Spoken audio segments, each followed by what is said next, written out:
The overall goal of this experiment is to compare recognition of isolated and multimodal emotion expressions by people with and without traumatic brain injury. This method can help answer key questions in the field of traumatic brain injury, such as, do people with traumatic brain injury have difficulty recognizing emotion in everyday situations because of the difficulty they have processing multiple cues simultaneously?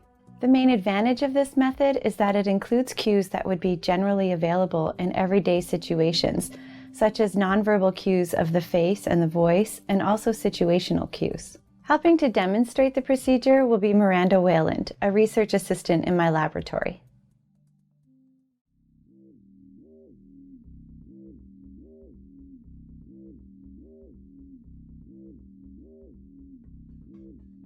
Begin by having the participant sit in front of a computer with a clear view of the screen.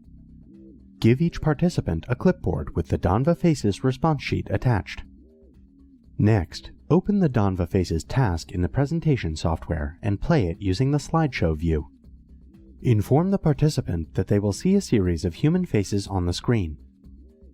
Ask them to determine whether the person is happy, sad, angry, or fearful, and indicate their answer by circling it on the response sheet.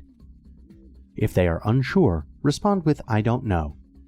Start the task with 2 practice trials in order for the participant to get a sense of the timing of the task. Ensure that the participant is looking up at the screen. Then, when the face disappears, hit Enter on the keyboard to move to the next stimulus. Finally, once the practice trials are complete, hit Enter to begin the test trials.